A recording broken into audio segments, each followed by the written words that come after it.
My name is Kate and my pronouns are she, they, and I do a lot of things in Turnabout Musical, but most prevalently, I guess, I am the co-director, music director, Manfred Monkarma and Miles Edgeworth in Turnabout Musical Virtual Edition, and I am one of the Urn Smashers in the MyFA Protection Squad for Turnabout and Ace Attorney Musical, and today I am also moderating today's Turnabout Table Talk. This year, 2022, is the 15th anniversary of the long-running Ace Attorney fan project, Turnabout Musical, and it's been a big year for the show. In August, Albino Squirrel Productions in Minneapolis performed Turnabout Samurai live on stage for the first time ever, and there are also 2 other major shows in production, which we'll see release in the coming months. Nerdification Media's audio production of Turnabout, an Ace Attorney musical by the MyFA Protection Squad, and the digital show Turnabout Musical Virtual Edition by Gero Productions. In celebration of the anniversary and for cross-promotion between these 2 upcoming productions, we're holding roundtable discussions with the casts of TMVE and TAAAM, along with some special guests from the entire history of Turnabout Musical. Today's roundtable consists of these incredible actors who bring April May, Lana Skye, and Lotta Hart to life. Let's go around and have everyone introduce themselves. I'll go first. Hi, I've done one of these already, so you might know me. I am Sarah, or Arri. I was April on the original Turnabout Musical soundtrack. That's the only reason I'm here. I sang one song. Other than that, I'm co-producing Nerdification Media's production of Turnabout and Ace Attorney Musical, which Kate talked about. And I write some of the music, have written some of the music. Ari songs are certified bangers. All bangers, all Thank you. bangers. Nothing Oops, but bangers. bangers. Oops, all bangers. Oops, all bangers. My name is Julie. My pronouns are she, her. I also go by Twifairy cosplay on most platforms on the internet. And I play Miss Lotta Hart in Turnabout, an Ace Attorney musical. Hi, I'm Deborah. I play April and Lotta in the prosecution cast for TMVE. Also in the ensemble, and I am the teacher. I do a lot of stuff. I'm also in the dance ensemble. You do everything. You do so much. I'm the We put entire so much cast. on you are, yeah. In Oops, all the Deborah. part of the doing everything squad. Yes, and I'm very excited to be here. We're gonna get you guys jackets that just has like, there's not like you know, like varsity jackets where it's like the name on top and like an image. It's just like every single thing.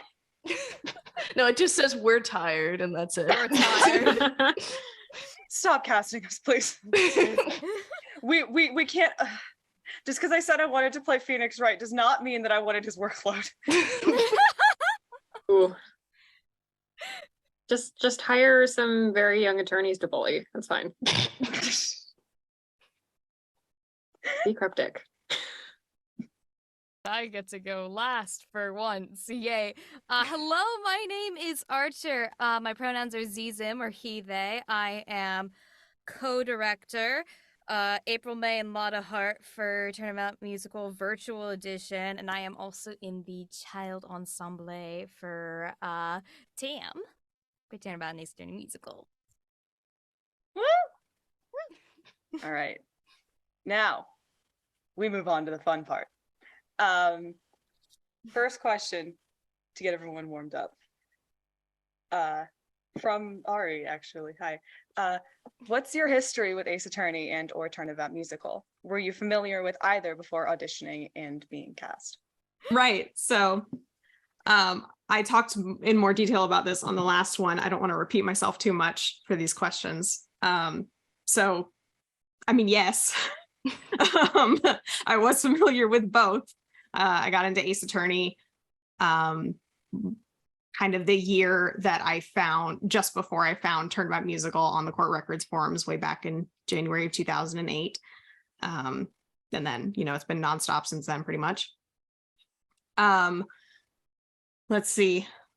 One thing I'll say, this is sort of related to my history with Turnabout Musical, is that some people know in 2009, there was a review show performed at Animazement that Diana and Kemi put on. And that was in North Carolina, which is where I live and where I lived then. And when I found out they were doing it, I said, hey, hi, hello, I'm in your state. Can I be in this, please? Hi. And yeah, they let me be April for that, actually. This was before I was cast for the soundtrack. And that's how I met Diana in person, who would go on to be, you know, my roommate and best friend and sister-in-law now. So that's kind of my origin story with April, at least. Yeah, so my history with Ace Attorney is an interesting one because I didn't actually play the game until last year. Like anybody who was on the internet in the 2000s and on forums and such, I saw like forum signatures with like objections and sprites and whatnot. I had a vague understanding of it. At one point when I was 13, I went through ProZD's entire comic dub tag for Ace Attorney on Tumblr and just spent the entire day watching that because I was sick. And so I was just like, I don't know who these Phoenix Wright and Miles Edgeworth people are, but I get their vibe now. So I had a general understanding of that and just like understanding through osmosis for years. And then finally I had the idea of like, I should probably play Ace Attorney. And then it went on sale last year and I bought it and then I blasted through the entire trilogy in like, I don't remember. It was a short amount of time and I haven't been able to stop thinking about it since. But after that, I wasn't familiar very like specifically with Turnabout Musical. I was aware there were Ace Attorney musical projects aside from the official Takarazuka one. And I think I have friends who have been involved with or like have known about Turnabout Musical or friends of friends who have for a very long time. But I didn't personally know about it. And Jack and Tide, who are on the TAAAM cast with me, actually were the ones to like inform me that there were like auditions happening. And I hadn't done musical theater in a couple years. I haven't done it since sophomore year of college and I graduated this year. So I was just like, why not? I will try an audition. We'll see what happens. And now I'm the Southern lady. So So my story is actually a little bit similar. I didn't actually play the game till last year myself. It went on sale for the Switch and I got it. I got it for Christmas and I was like, yeah, I'll play it sometime. And then I ended up getting COVID January 2021. And I was like, I couldn't even sit up in bed. And I was like, hey, why don't I take this opportunity to play that game I bought a month ago? And I played it and I fell in love with it. I actually had heard about Ace Attorney a few years prior when the Game Grumps had played it. But I never actually played it for myself until 2021. And then, you know, this past winter, I had just graduated high school last year and I'm looking on, you know, for auditions online to do because, you know, it's hard doing stuff in person. I had just left college because I didn't really like it. And I was just trying to find stuff to do auditions. I was just pumping them out. And I was like, oh, it's a virtual musical. I had never, and I was like, oh, it's Ace Attorney. I had never heard of Turnabout Musical. So as soon as I saw the audition, I looked it up and I also fell in love with it. And now it's like part of my everyday. I don't remember how I got into Ace Attorney, like mostly. I know that I semi got into it in like middle school with Turnabout Storm. And I like watched it and I'm like, this is so good. And then I played the iOS release of the Turnabout Sisters, and then obviously that's all there was on free, and then I forgot about it. Until like late 2018. I'm in junior year of high school and I'm like, you know what? I should play these games because I got my R4 cartridge in my DS and I can play any game I want to ever. So I downloaded every single one onto my DS and I played all of them in rapid succession, and then I got Logan into it because I was like, I've got this hyperfixation now. You're coming with me. Come on. And I had just started getting back into Casting Call Club after not using it again since middle school. And I was just getting back into it, and I see Turnabout Musical covers, and I'm like, there's an Ace Attorney musical. Oh my gosh, this is gonna be so bad. Logan, let's watch it. Let's watch it. This is gonna be horrible. And we watched it, we're like, oh, this is so good. This is so good. We auditioned. I got April and Lotta. He got Red, I think, back in the day, and then we met Max directly through that, because I was like, hey, Facebook, could you repost our auditions? And Max went, okay, bet. Hey, here's my auditions. We're going, oh, what? That project died. And then we went for like 3 more projects that also died. And then I kind of took a break from Turnabout for like a year or so. And then the Discord happened. I was meeting people through there, and I'm like, yay, Discord. And then someone came in and went, time having Turnabout Musical virtual. And I'm like, let's go, take 2. And got April and Lotta again. This is a curse I cannot avoid ever, apparently, it seems. Except in TAAAM, apparently, but child ensemble, so you know what? Baby Furio Tigre, let's go. It's just a new, like, it's a chain thing. So it's like you played April and Lotta, and so you play April and Lotta again, but now you have a new character that you have to play twice in a row. Yeah, exactly. New child ensemble. Yeah. It's just, I'm saying whatever the next project is, if it has Furio Tigre in it, you're getting it. Let's go. Next Turnabout Musical, we're keeping... We're keeping the verse. We're keeping the one verse. The verse. The verse I was going, can we cut this, please? Can we get the Lotta one? Can we get the Lotta one? Can we please? I guess that's the actual step. I don't know. Next question. Are there any elements of your own portrayal of the character that were inspired by someone else's take on the role? What other characters, actors, etc. did you reference for inspiration when crafting your own personal characterization? Or conversely, what differentiates your version of the character from the others? What did you bring to the character, and how did it shape your performance? Okay, so I do the Joyzy accent for April. I don't know why they let me. But that would, that is not mine. I cannot take credit for that. That was something that I want to say the first person to do it was someone called Megzilla. I'm not 100% sure. It might not have been Megzilla. It might have been the Meg or something. I'm getting usernames confused. But, back before we had an official cast for the original soundtrack, everyone was doing covers of everything. We were just all recording all the songs. So there were a lot of different April Mays. And whoever it was did the Joyzy accent, and everyone just kind of said, oh yeah, let's do that.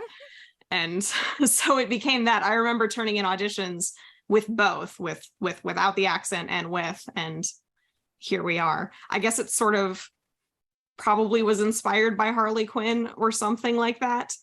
But anyway, so that was definitely inspired by somebody else's take on the character, for sure.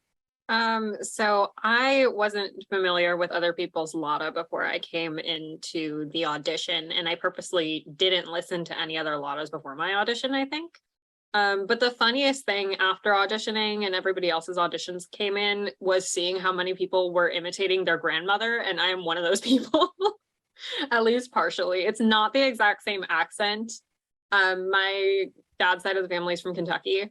So that is a little bit of where I get Southern accent stuff. My other, actually, I don't know where this came from in my brain, but if anybody's read the webcomic Check Please, the main character is from Georgia. It's really good. It's about hockey players, and it's a romance, and it's queer, and it's very good. I highly recommend it. But the main character is from, I believe, Georgia.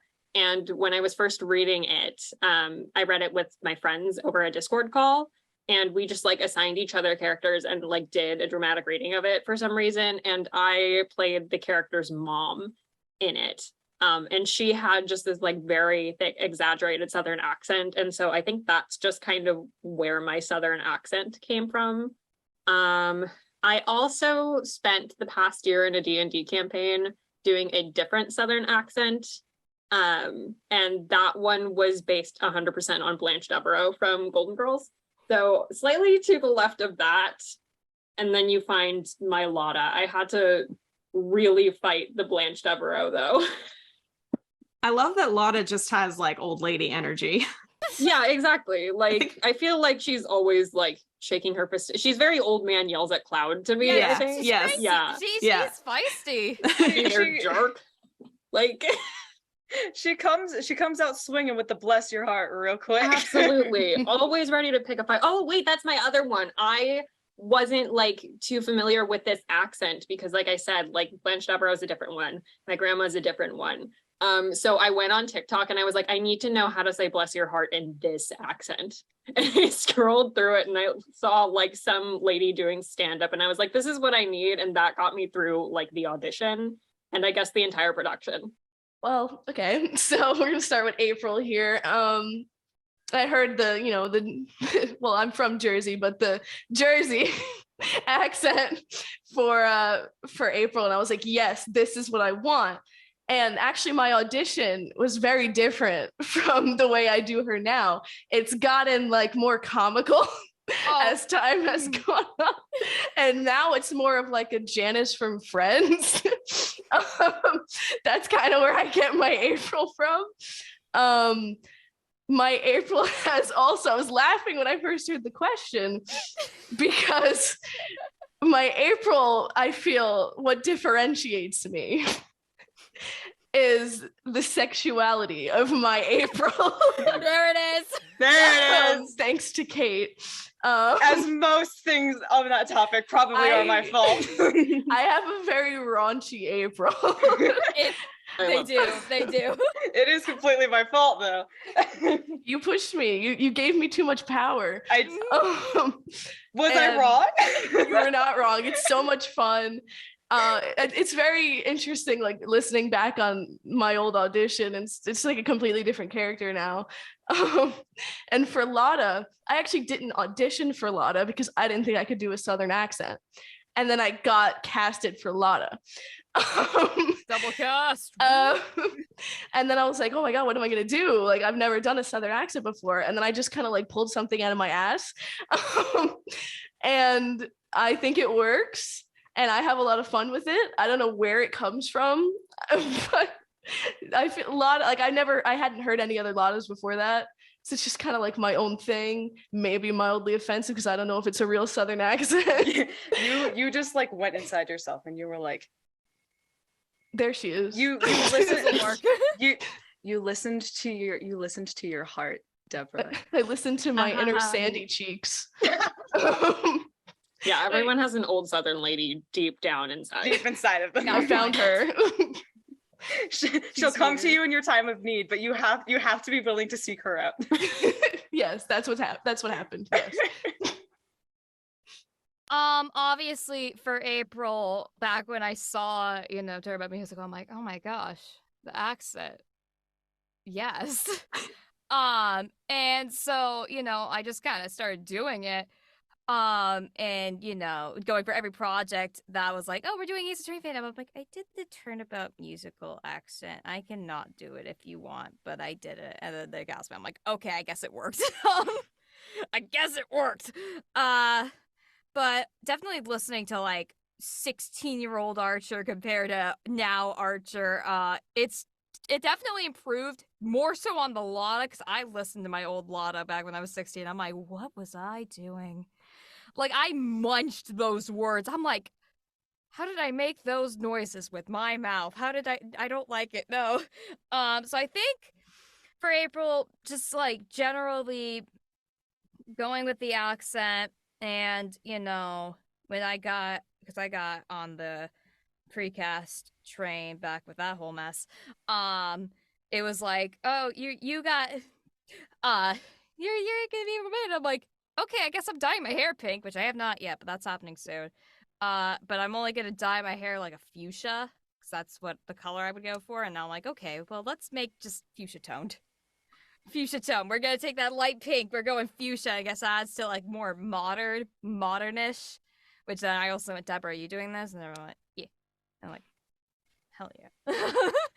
So it's more of gatekeep gaslight girl boss. That's like the epitome of our April Mays. It's just that Deborah's a little more horny. And I'm asexual, which is exactly. You get it. Best You part. get it. You get it. You get it. You get it. Sorry, Archer, back to you. Back to you. And then Lotta, I don't know, man. I don't know where my Lotta is coming from. It just kind of like, you know, it's kind of gotten blurry over the past couple months of not doing it, but then playing Your Turn to Die and playing Kyutaro, who also has like a southern-ish accent, and then going, why is this more instinctual to do than Lotta? So that's something I gotta deal with now. Hang on, no one else here necessarily has context for those two voices. Oh. So... This is for me. This is purely for me. I know this. Zala's like, you know, kind of normal Southern. I have to do a song first. And then Kyutaro's just like, you know, got this like weird mushy thing, and it's like more deep, and it's easier to get. I don't know. I've done like triple the amount of Kyutaro in the time period of not doing any Lotta. So, you know, we're getting through that. They do have similar color schemes, though, which is upsetting to think about.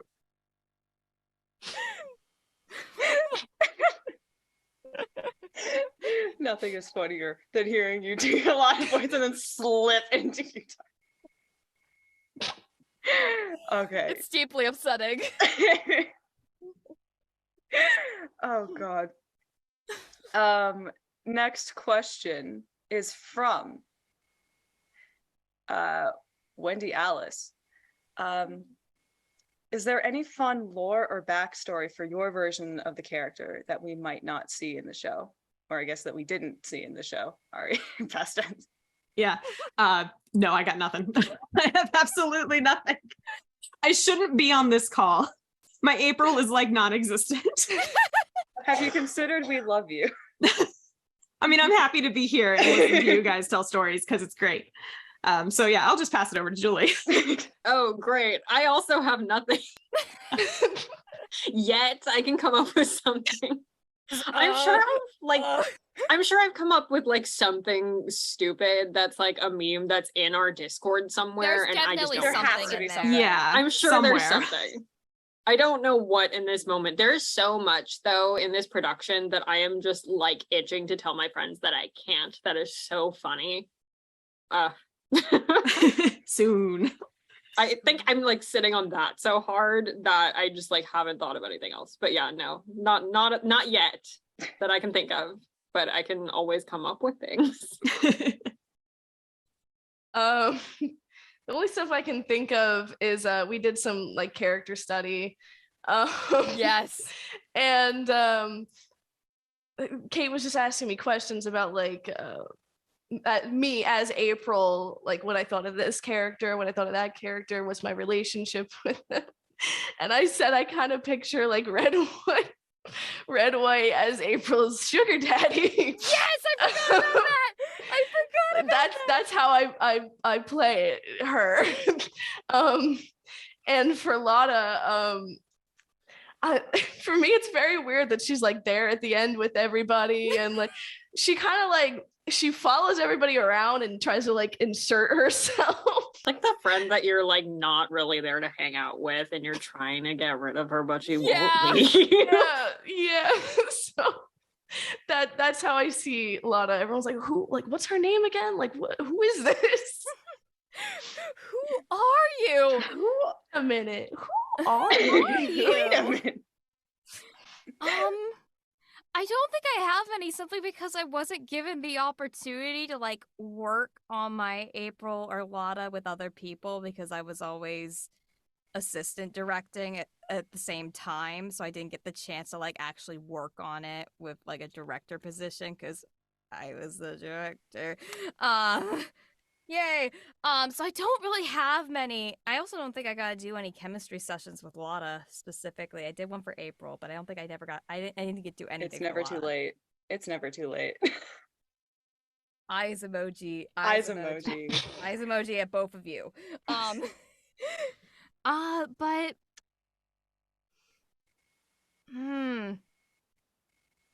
Oh, I guess one thing, during August Day, kind of spoiler, kind of not, for casting, the characters that we chose to do the guy is running like he's in some race because we had to have someone.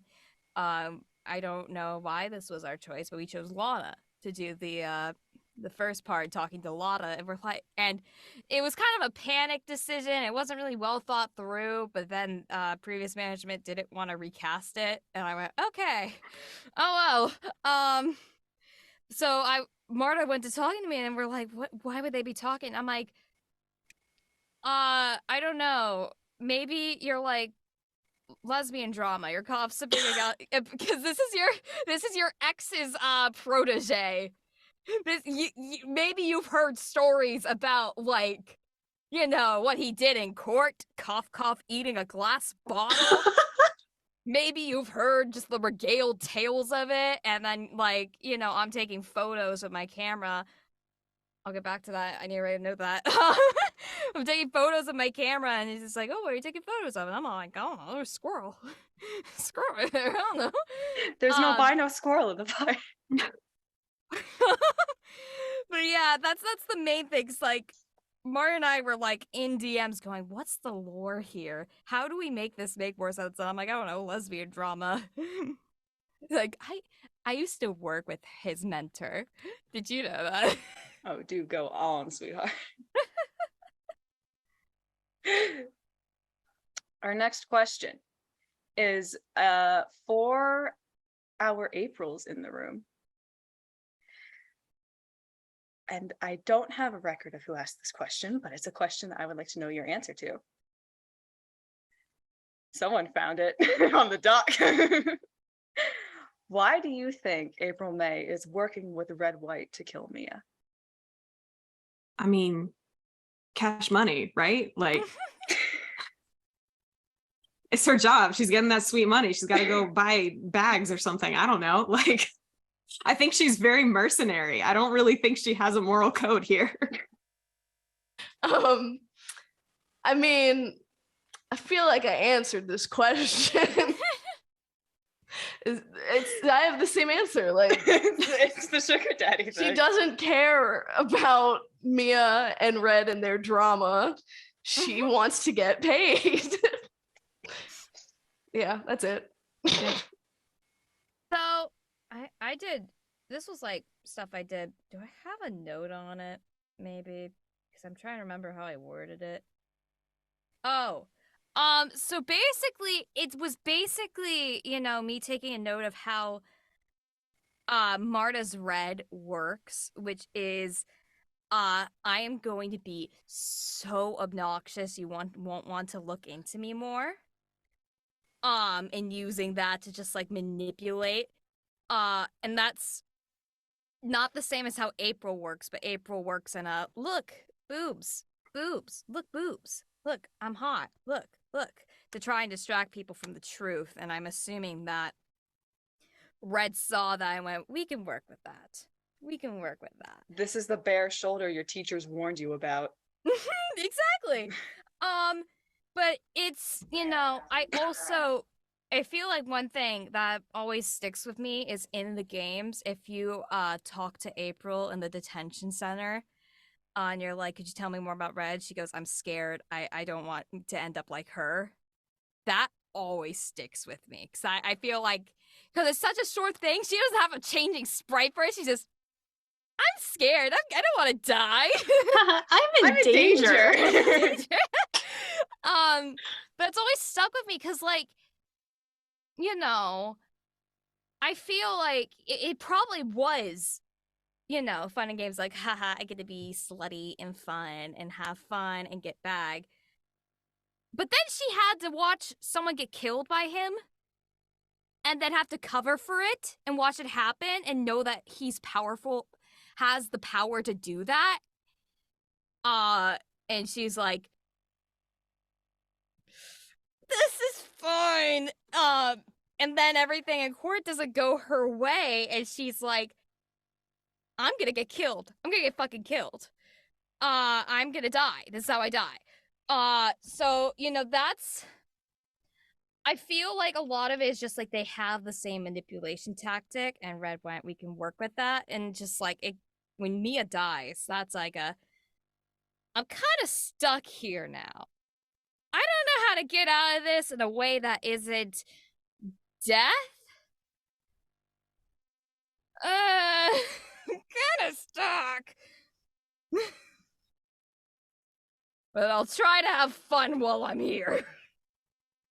I am here for a good time, not a long time at this point. Exactly. Okay, our next question is from Roof Dweller. We're going a little bit off topic, but I like this question. What's another video game you think would make a great musical? You know, I feel like everything that immediately comes to mind already has had some kind of project to turn it into a musical, like Ghost Trick or Persona 4, or, you know, people are always doing it, or Your Turn to Die, which I haven't played the game, but like the musical's great. It's awesome.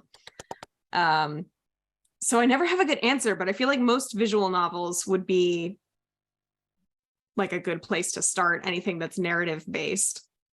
I mean, the answer is Ghost Trick. Like Ghost Trick would make an amazing musical. Yes. We have a Discord server that is very inactive, but it exists. Yeah. I have like, well, one, I have so many Ace Attorney brainworms, but two, I grew up with like the RPG Maker horror like games, and so I remember the era of like, we are just gonna put lyrics over this video game BGM and it's not gonna flow well, but there was an attempt made, and that's like what I'm thinking of. So I'm thinking like Eve would be a great musical because it's so artsy. The set design would be so pretty. Yes. For that game. I'm suddenly remembering that Diana and I at one point when we got into it talked about that, and I have Eve lyrics like lying around somewhere, like not a lot, but yes, Eve would be amazing. Eve would be wonderful, and it would also just be like, I think, fun to have. Like, I'm now, okay, I said this as like such a throwaway comment, and now I'm just like, what if like the mannequins and the Lady in Red had songs? And like, Yes, what if yes. what if the gallery had a song, because the gallery itself is alive? Because there's so few characters, but also there's so much like that. Like, that is a very good game. Like, one, just check out Eve, especially because it just got a re-release. If you're not great with horror, I feel like it's on the lower end of RPG Maker horror. I love Eve. But also like, it's a game that like, there's this constant presence of the artist Gertena in it, but he never speaks and never makes an appearance. And I just think it would be a really cool thing to just see like how the art works. And it also makes me think of like, I'm a big fan of 35 millimeters, like musicals that are based on other forms of art like that, where it's just like, this is a musical based on paintings from the game. I think it'd be interesting. Yeah, I think you could do so much with the atmosphere through music. That would be really cool. I'm also like the oh my god, what is it called at the end? The sketchbook world. Yes. At the end where it's all scribbles and everything. I'm imagining that as like how Ride the Cyclone works with all of the projections and everything. Okay, yeah. Of just like scribbles on the wall. That would look really cool on just like black. I don't do set design, but I love this. Really cool. It would look really cool.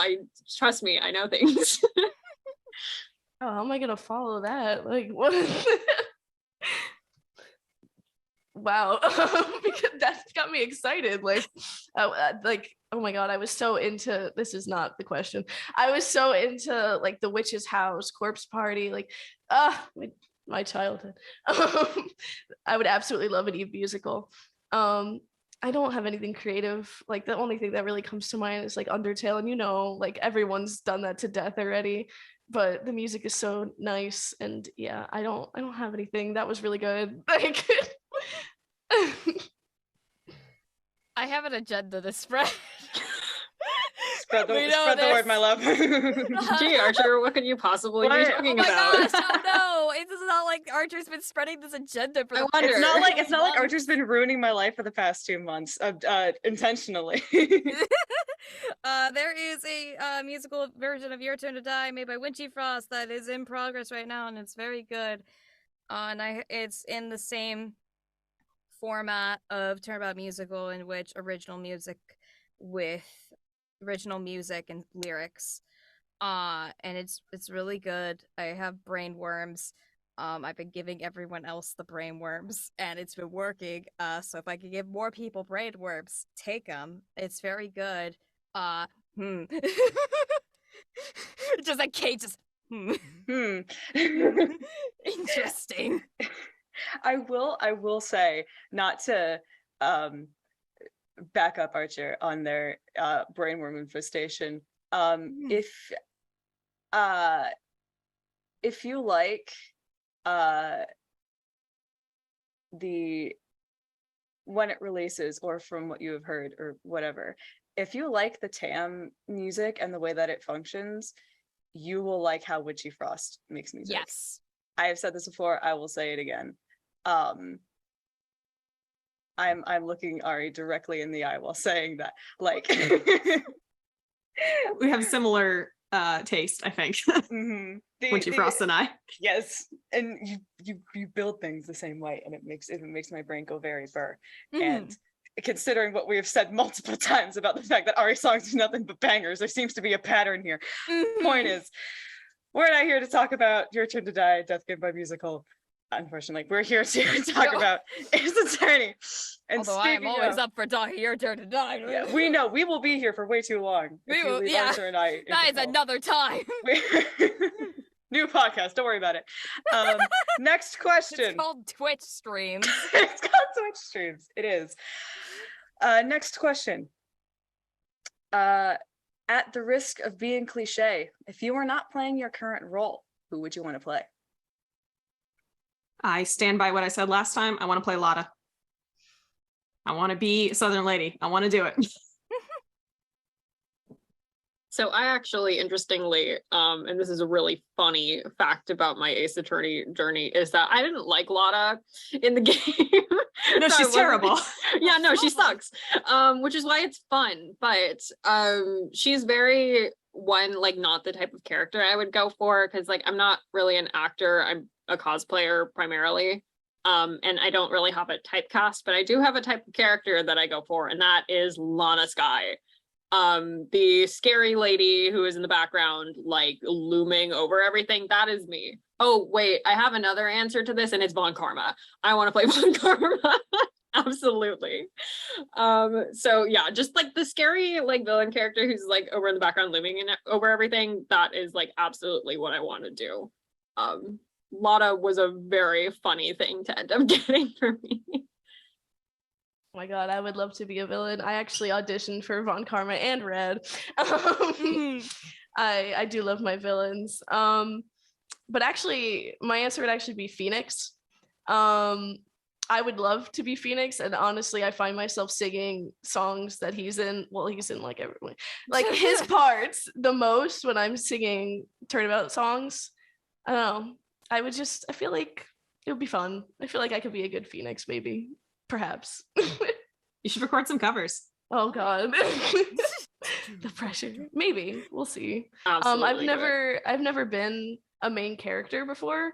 When in high school doing theater, the closest I got was the understudy for Mary Poppins. So I think it'd be interesting to be a main character. My answer is yes. I don't know if I have any specific characters that are yeah, I want to do that, because I've been waiting to do April and Lotta for 4 years now. Oh my god. 4 years.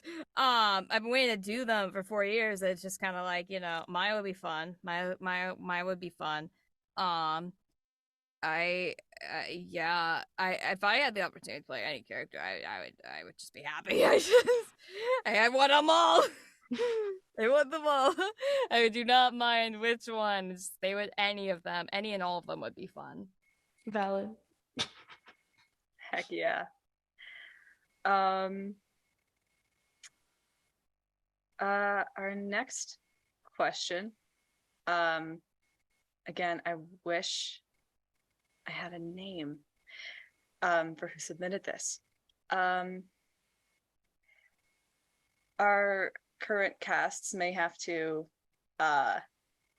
be wary of their answers, I will say. What is your favorite scene or song to perform? I have to pass. I've only ever done that one song. Did you like it? Yeah, you know, I would love to have an excuse to do it again someday, because I mean, between the review show in 2009 and then the cast, which I probably recorded that in 2010 or 2011, like I was young, you know, I was 17, 18. And That's knowledge to me. That's new knowledge to me. I didn't realize that like I was like only a little bit younger than you were when you did the album. I did not know that.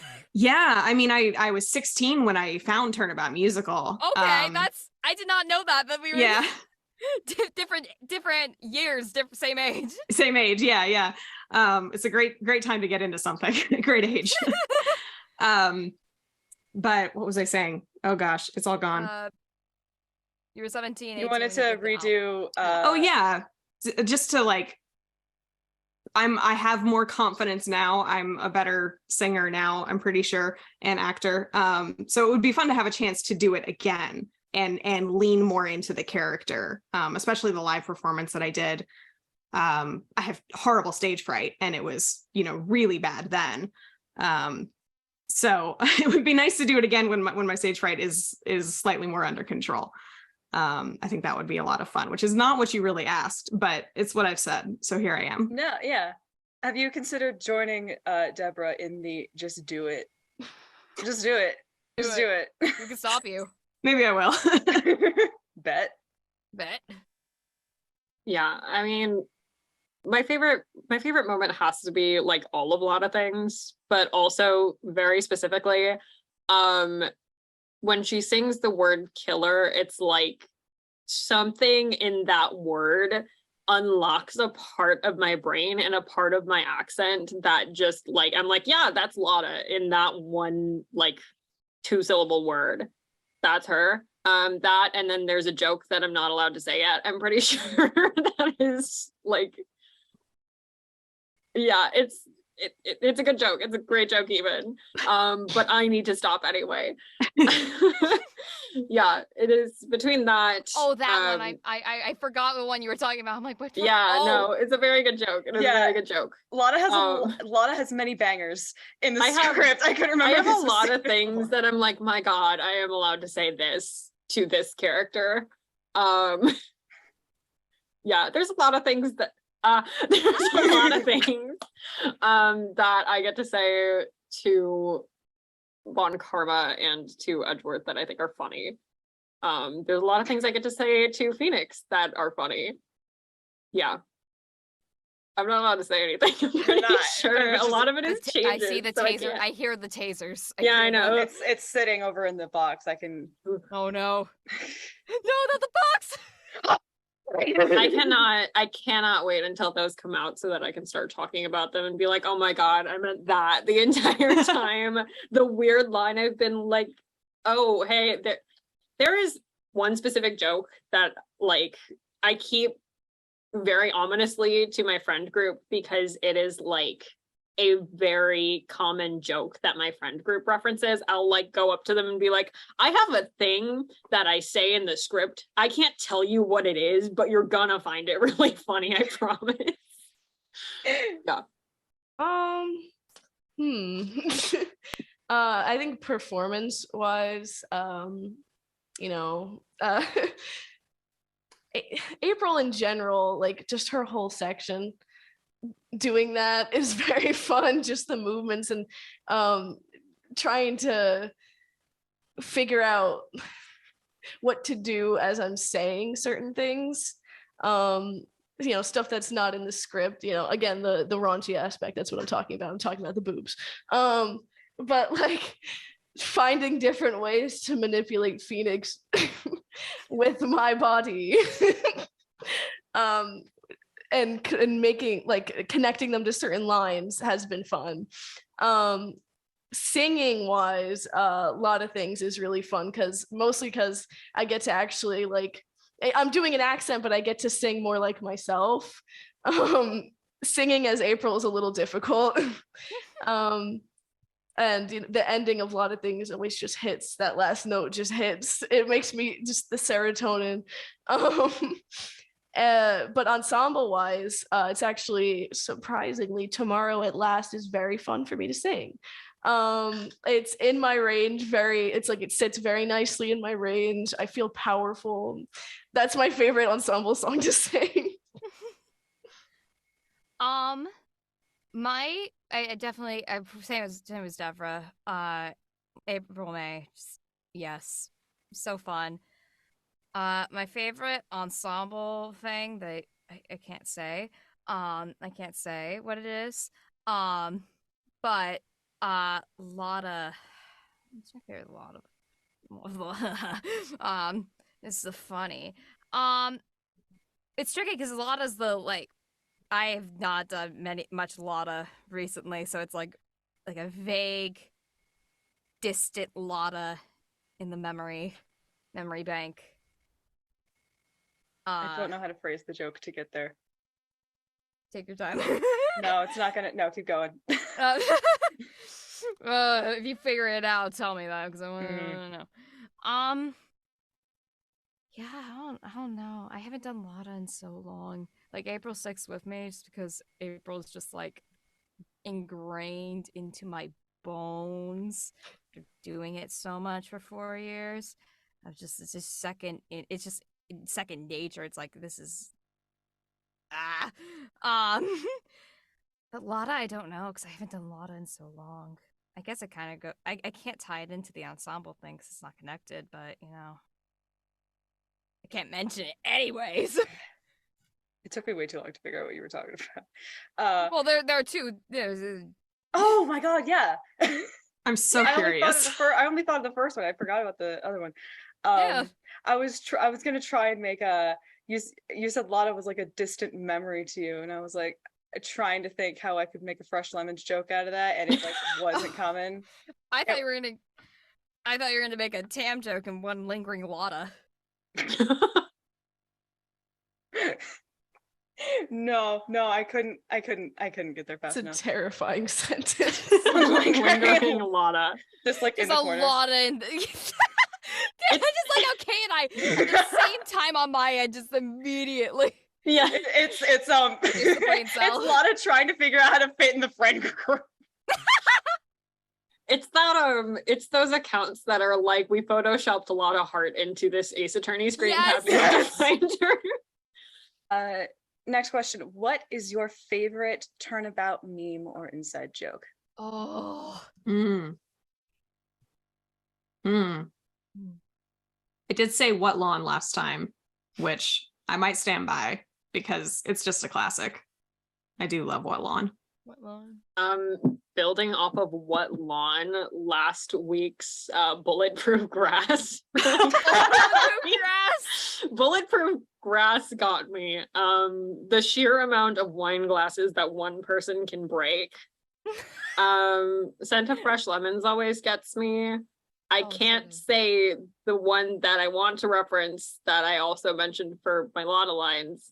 And also for some reason, so I love that I'm gonna have to visually describe what I'm about to say, which is like, we were talking about, I remember what we were talking about. So I had photoshopped a red white screen cap, and it's the one where Phoenix says what a fruitcake, and then I photoshopped it to say one thing that I'm not allowed to talk about, I'm pretty sure, but I photoshopped it again after that, and then I just took the word what and made it really large. I don't know why. I don't know why that checked me out, and I'm the one who wrote it, so like, No, it made me laugh so hard when I saw it. So good. So like, a lot of things were said during our last table read, and I think it's just that. Yeah, it was a long one, so we got a little. There was also at one point, I don't remember what it was, but like Gav in the middle of a line said like blah blah blah blah blah judicial objection. Yes. Yes. I like the mic. And it took me out. Also from last week, there was some point where someone said something about like cheering in the background, and like as people were talking over it, Zach very quietly in his Von Karma voice just went, "Yay." I lost it. There's one of my like last takes of Lotta is just like, or no, sorry, like the last take that I had to do for our last scene, there's just like me laughing and like saying memes for like 2 minutes. There's so many. A lot of my personal favorites are little mess ups that we've had. Stop! Scorpon Goody! Haunts me. In a line that is now, I think we've gotten rid of it, right? It's gone. Thank God. And our last time we had gone through it, Lotta's line about the you never say it right. I gotta say it right.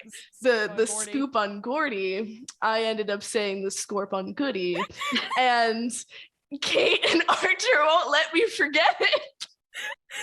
It haunts me. It was like when it hit as well in the timeline of events. It was just like, oh yeah, no, because it's perfect timing for us to be like, this is the one thing. This was during the private understudy rehearsal, so we were already like in silly goofy mode those entire rehearsals. Oh my God. Kate and I jamming out to anything to win. It's a dance party. I've never been so sad about the fact that I don't know how to screen record on Discord.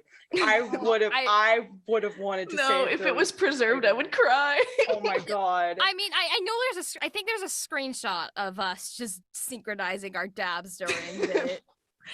Wendy took many screenshots that are also good memes, like the gay Von Karma. Yeah. Many emojis that we've made. I was gonna say there's like a like one of me just going like that was specifically when that was Deborah going through a revealing testimony, because I never had a chance to see y'all's reactions during it because I was doing it, and then I just see Kate going like in character as Edgeworth as well. It's just like, damn, this is a courtroom.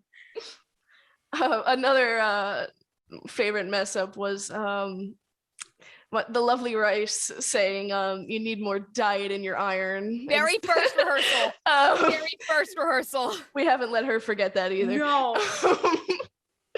That one's really good. And then just for some reason, the 920 is always in my brain. Anytime I see it, I'll say it to myself. Yes. 920. I had to go somewhere one day, and like I asked my mom what time it was, and like, so my mom and I usually speak Korean to each other, but for some reason she responded in English 9:20, and I went, it's 9:20. Like, I was like, oh my God, just like, oh my God, this is just like Turnabout Musical. I was running late for something, so I was just like 9:20. It's just, I don't know, it makes me giggle every time. For me and Danny, it has expanded to any time that starts with 9 or ends with 20. So it can be like 7:20 and the other one will go 7:20. It's so like nonsensically funny. Like, yes. It's just a number. It's the fact that it's so nonsensical, and it's also like the first proper line that Phoenix has. It's also like anytime I hear it, I picture Phoenix Wright like in bed and then like getting up in a full suit. I would say to my girlfriend, who, again, she, as some of you know, she doesn't know anything about Ace Attorney, like nothing, but she knows I'm in this. And she'll hear me say the weirdest things, and the 920 thing is one of them. She's like, what does that mean? What are you talking about? We want answers. She won't get them. Gosh, there's so many things. We have a funny quotes channel for a reason. And that's only the funny quotes channel. That doesn't count. It's true. It's not even tracking the memes. It's just tracking the ridiculous things that we say. Benny, I have to clean this up. I forgot to clean this up. I mean, Kate has a literal picture that I printed out and I sent their Von Karma costume over of just like quotes of shit they've said and like Von Karma images. I made a little collage. I wish I don't know if I have it on me enough to like grab it right now, but like I look at it sometimes and I'm like, wow, I'm really just like that, huh? You could probably I'm edit so a sorry. post. I'm just all the time, and I'm so sorry. It's good. There's so much. I don't know. Scorpion goodies one I think about a lot. This is a really recent one. That Kate and I do a lot that happened like in a rehearsal from last week. I don't remember how this happened. But I think it was like Kate. Kate knows. Kate knows. I think Kate was like reading through a line and then went, which everyone just started. What song? I don't remember what it was, but it's one of those like I think I was trying to get into a voice or like I flubbed because when I flub I usually will like cough or like use that as a reset. As I saw from rewatching the VOD, just Sarah, like I will usually like do a clear throat or a cough or just like a like anything to just like reset verbally, and I guess I did that, and now we just and so we started saying like verses and then just going like 9:20.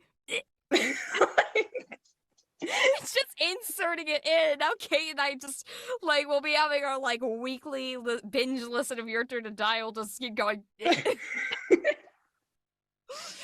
gets the boys laughing like a little. And I don't have the exact quote either because I just put just gagging noise. That's not helpful past me. That's not helpful. I mean, that's it. That's what happened. Sorry, I just scrolled past in our quotes channel. Hunter not knowing anything that happens beyond Turnabout Samurai. Hunter, no! And the first quote he has in this channel is, "I pressed the funny black text and started screaming." Okay, so the Hunter who plays Red White in Turnabout and Ace Attorney Musical came in and was like, I haven't played Turnabout Goodbyes. I don't know what happens. I haven't read Act 2. At one point he asked like, hey, so do we ever find out what DL6 is? And we were like, what do you mean? Yeah. And he was like, so it came up once and it never came back up. And we're all like, what do you mean, buddy? And he's like, well, I haven't played Turnabout Goodbyes. And we're like, okay, so don't read Act 2. We're gonna play through it like full. We have not gotten past. Yeah. We haven't started the first day in court. I don't know. God. We finished the first day in court. Okay. And then we haven't gotten further. So which, like, having to spoiler text Turnabout Goodbyes is its own brand of comedy. Yes. So this is great. There are Hunter no spoilers like react emoji. Yeah, we have custom. There's a cat going wild. I just see them zooming every like 2 seconds. It's Hunter, no. Yeah, Hunter, we have custom emojis for Hunter. It's like, and every single time we have to black out something, like if it's at all related to plot, we have to like type like Hunter, please no, Hunter, please don't click it. And we have to do that. Click it. This is we love Hunter in this house, but like that is the funniest thing. It's so funny to me having to like spoiler the trilogy for people because I rarely do. But I'm pretty sure Ren also hasn't finished a trilogy, or at least he didn't like earlier in the production. I don't know anymore, but like I'll have to spoiler like the third game, and I'll be like, yeah. I mean, I played that game when it came out in 2008, so like, or 7 even. Yeah, 2007. So it's been a long time. And I think I just realized I'd be remiss if I didn't mention the cryptids. Oh, the cryptids, of course, yes. What would if I feel like your life's work, Archer. The only thing I've done in the Turnabout community is create cryptids and then run. So Turnabout Mr. Lunt, that's a classic. Turnabout Mr. Lunt, Groverberg, Rosbag. Those are my 3 hell spawns that Turnabout Mr. Lunt just gets me because people are like, "What's the lore?" And I'm like, this is lore now? Because I remember specifically, like, this was like early on. This was when callbacks were. I don't think callbacks had even like fully started. I was like in call with Kate for like one of the first times ever. He's like, "What's the story behind Turnabout Mr. Lunt?" And I lost it because I'm like, this is a cryptid now. This was just us getting on a rabbit, watching Veggie Tales, and then blacking out for 2 minutes. Because there were like a ton of new people coming into the TM main server, and you were like, "Oh, I gotta lunt everybody before I go," and I was like, "Yeah, what is that?" And I'm like, "I don't know what that is. No one's explained it to me." It's a lunt of goodwill. It's a lunt of goodwill. I do want to throw my hat in the ring because I don't remember if I mentioned it or not when I was asked this question. I do want to throw in anything the matter uwu. Yes. Leave it at that. There are so many inside jokes that I don't want to mention for one reason or another, but anything the matter uwu is sacred in this house. It is. I almost bust along because it just came out of nowhere. Like, I love James. He's wonderful.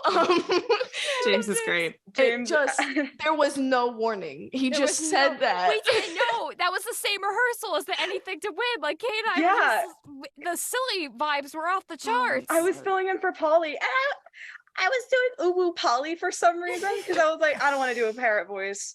And I had to be on for Gumshoe, and I was just saying, they're going, Gumcher. I was going, it's Gumshoe and the judge, because those are your favorite character, the judge. My favorite character, the judge.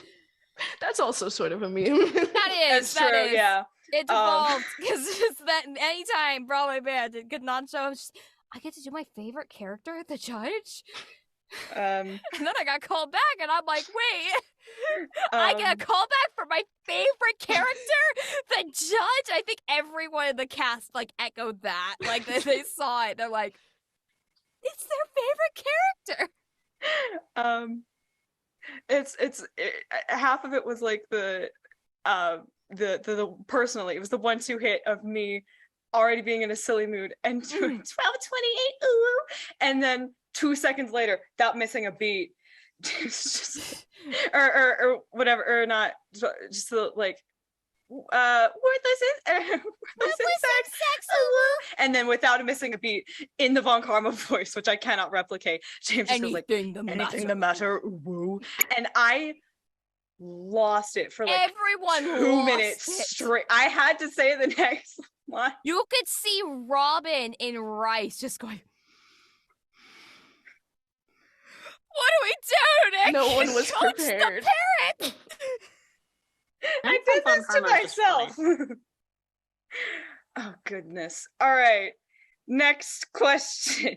What are, or what were, some of the challenges of performing in the format that you were in, whether that's vocals only or digital, I guess would be just for best.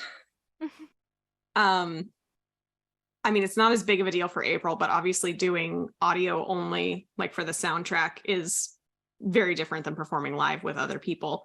But April's song is a solo, more or less, so it's not as big of a deal for her. The other thing is the live performance. I already mentioned the stage fright, like, oh my gosh. But that was also a convention performance where it was mostly Diana and Kemi were able to rehearse with their people in the city where they lived, and I lived in a different city. So I did not, I drove down there once for one in-person rehearsal, but otherwise I did not like rehearse live with these people. So, which would then be echoed in Turnabout Musical live with people like Max and Joel, who came in, you know, a couple days before the show started and had to just jump on stage with everyone. So seems to be a pattern with shows that I'm involved in. Luckily all of my stuff is virtual, but I left the country. And so so normally I record where I am right now, which is also like where I stream and whatnot. So it's not like a recording space, but it's like a decent mic and my laptop just like at my desk. And it sounds fine. But I went to Korea for a month, luckily after we had wrapped singing, at least for me.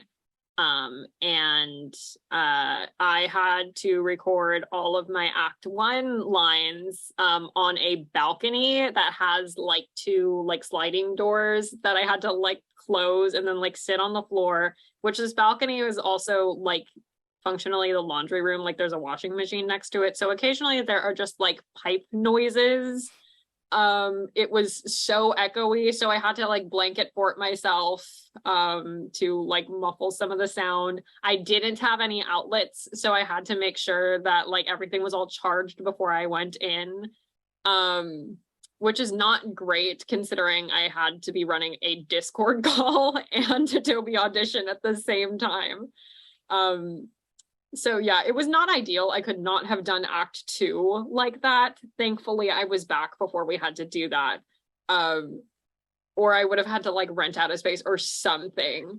Yeah. I would have figured it out, but it was so difficult to try and run things like that. Like, first of all, just like finding a quiet space anywhere, because I was staying with my grandmother and my uncle, and my mom was with me. So it's just 4 people in this apartment. And I'm like, I have to make sure that also time zones. Yeah. Also time zones.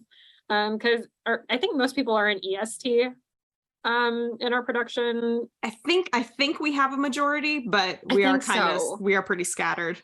And so like, it was actually slightly easier than me calculating I'm in Central Time. So I had to calculate the time difference, but there's also the day difference. So I had to make sure the day difference was right, make sure the time difference was right, and then do this like awful setup where I am literally like sitting curled up in a ball under like a laundry rack with a blanket over me, trying to waste as little battery as possible and just get everything recorded. I'm so sorry. No, I mean, like, I fully knew I was going to Korea and went, yeah, I don't have any time conflict.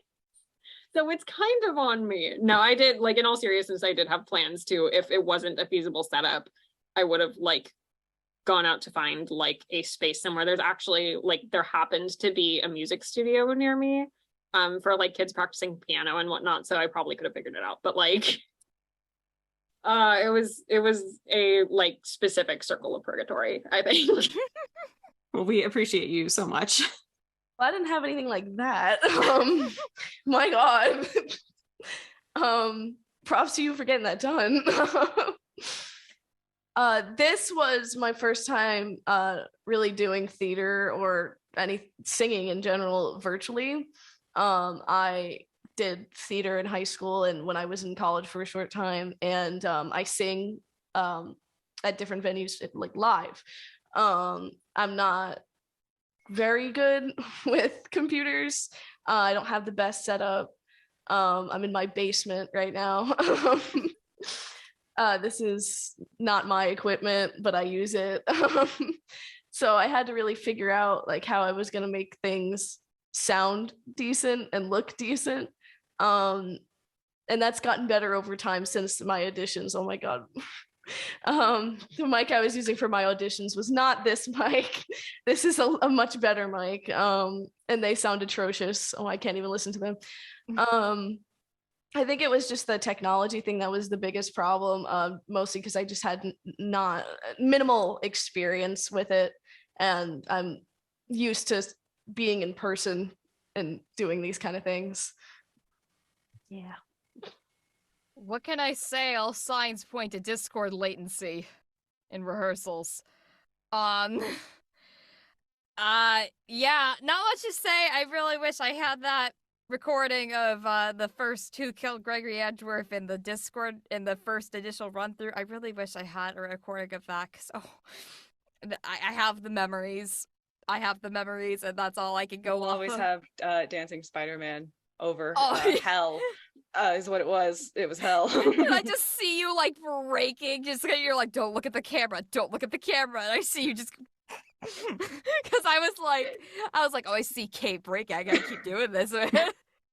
How long will it take to break? And I didn't know you that well still at that point, so I don't know. I was on the game at that point, even then. Discord lag. If anyone out there watching this is like, maybe I want to do a virtual production, and you want to do virtual rehearsals, good luck. You can't do songs online. You just can't. You really The can't. technology is not there. You can't do it. Eric Whitaker found it in a ditch. Sorry. Yeah, it gets chaotic.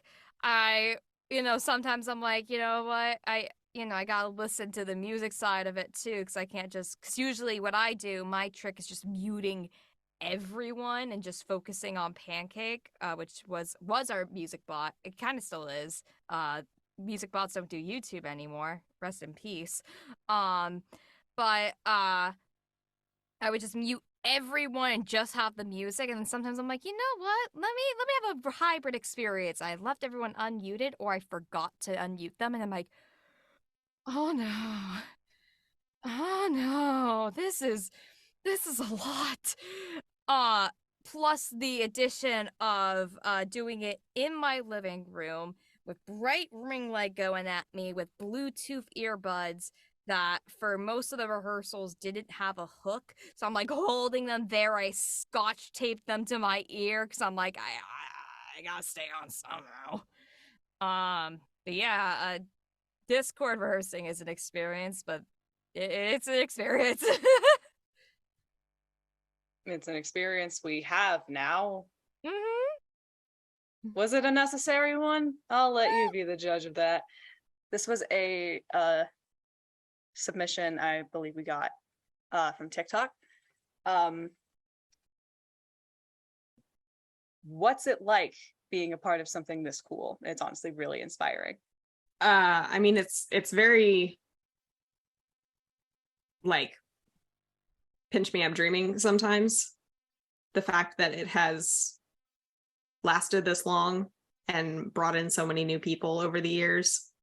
Something that I in my small part helped create back in the day now kind of has a life of its own. That's really special. So it's really cool, and it's really cool to continue to be a part of it as it grows and changes and finds new audiences. Yeah, this is one of those things that I think, like, I spent I feel like a lot of people might have had this, like, and are now coming out of it, where they had like this is cringe and I need to stop like talking about it phase, versus like now I'm an adult with adult money and I get to do things that like teenage me would have thought was like the coolest thing ever. This is one of those things. And so like it's very exciting to see that, and like be surrounded by so many cool people too. And also just like, especially projects like this that have had such a history, you find a lot of connections between people, even across productions. And so it's just really cool seeing the degrees of separation and the effect that this had on people. And also like, I spent a lot of time performing in high school with, it was my show choir actually, but like our big thing was like, you really want to be a part of something that's bigger than yourself. And this is my first time in a very long time getting to do that again. So it's very exciting and I'm very grateful for the opportunity. Like, what do I say? Like, I didn't even expect to get casted. And now we are how many months later? I have so many new friends. I've realized how big this is, and I went from being upset that my senior year in high school was online and I wasn't going to get a senior play to, oh my God, I'm part of Turnabout Musical in a very short period, within a year. So this is the first big thing I've been a part of. So it's been really, really exciting for me. I don't know, like, I still feel like I'm still like in disbelief most of the time. And I don't know. I don't know. Like, is this real? Like, am I really like talking about being April and Lotta? Like, I don't know. Short answer is it's really awesome. Yeah, I went from 4 years ago. If I told 4-year-old me, like, hey, you're finally actually getting to do April and Lotta, and now you are also you're in two of them at once, and you're co-directing one of them, and costume designing, and you're April and Lotta and your child ensemble and your normal ensemble, and you're doing everything. And you've made so many more new friends, and you've got like stronger bonds than ever. I would have just been like, okay, go back to the future. Bye. That's a lot to take in. I don't doubt you, but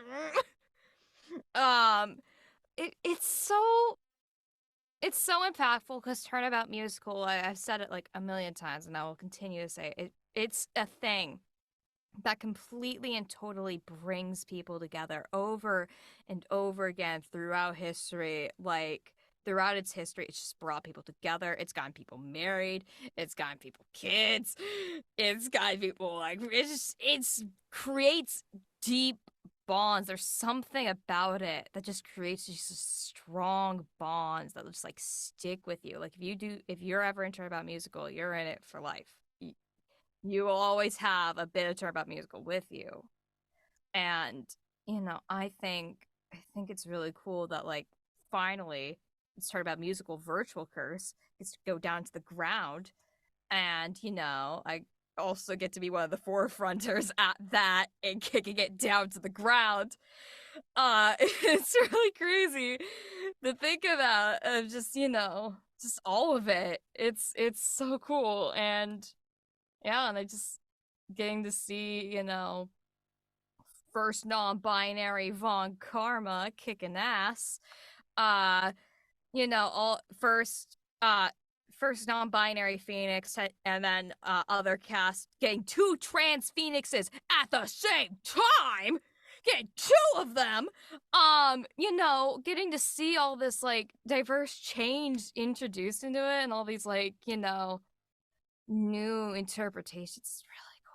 It's really cool. And I would not have it any other way. Maybe a little bit different in the path of getting here, but that's a minor thing. Yeah. Wouldn't we all? Yeah. And our final question, which is sort of similar but is a little bit different. To bring this roundtable to a close, one last question. What does Turnabout Musical mean to you? And what has been your favorite part of doing TM or being a part of the TM community? I talked about this at some length in the Maya and Mia roundtable, so I won't repeat myself too much. But Turnabout Musical, literally changed my life. I was 16 when I found it. I'm 31 now. I got married to someone that I met through the project. All of my closest friends for, over a decade now are people that I met because of the project. I have skills like music composition and singing in my chest voice, and not having completely debilitating stage fright because of Turnabout Musical. Like, I don't know who I would be if I hadn't found that thread and joined that thread and gotten involved and pushed myself, because I have a lot of social anxiety, and putting myself out there like that and trying, like, putting things that I wrote out there when they weren't very good, but getting involved at that age was not something I did as a rule, and it's still not really something I do except for Turnabout Musical. And I think that speaks to the community and the people that get involved with it. And, I've seen a little bit of the virtual edition community. You guys seem like you have a fantastic time. You have great chemistry with each other. It's wonderful. And I can speak firsthand to the TAAAM community. It's just a great bunch of people. They're just a lot of fun. And I love seeing people who, rapped on their songs weeks ago, still hanging out and still talking and still coming in to ask for advice or set up board games or whatever. Like, it's just great. It's so nice and warm, and I love it. And I think I mean, you know, Archer, you said it so well. It's just, there's something about this that just really brings people together. And I think that's just really, really special. I'm so grateful for it.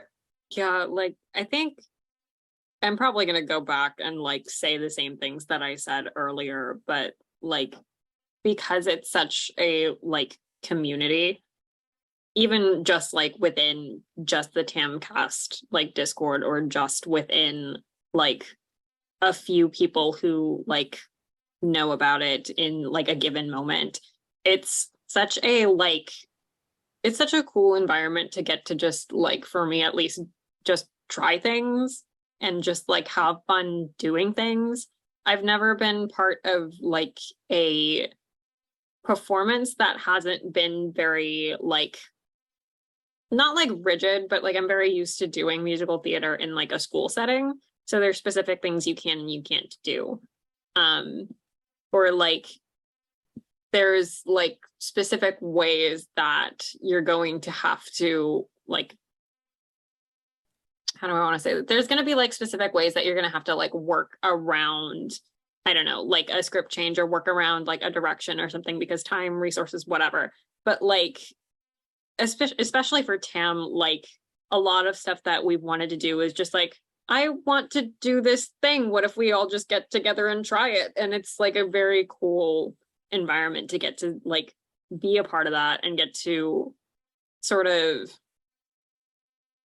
words are hard, and get to sort of like have a lot of agency in a performance that I was like not sure would not just be like, I mean, I didn't know anything about Turnabout Musical like process wise. I had no idea that it wasn't just going to be like, okay, record these lines and go. Like, it's a community and it is thriving and it is so fun to be a part of and make stupid jokes with.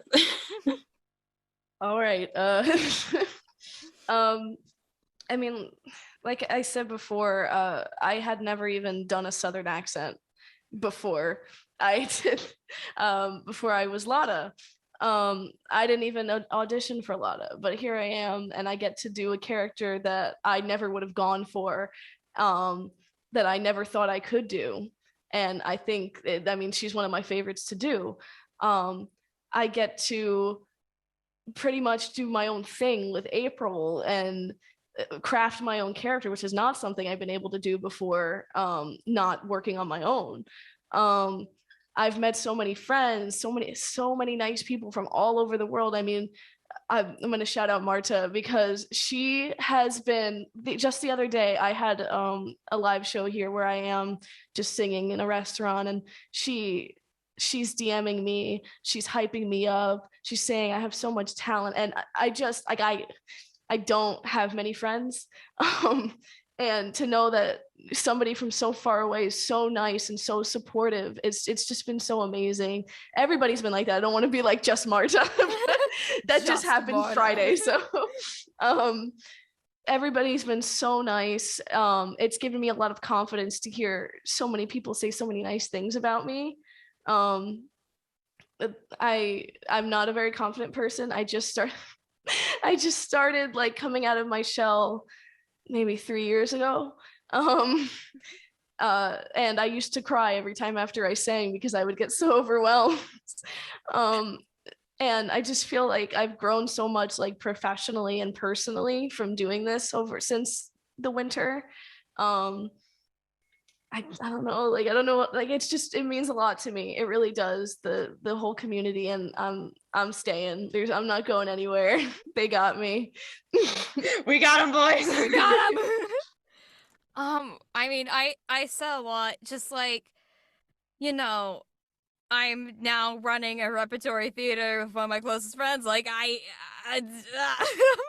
you know, I've made deeper bonds with all of these people. Like, I barely talk to. They audition. I'm like, oh yeah, it's that person from the Turnabout Discord. I'm like, oh my gosh, is that my good friend Robin?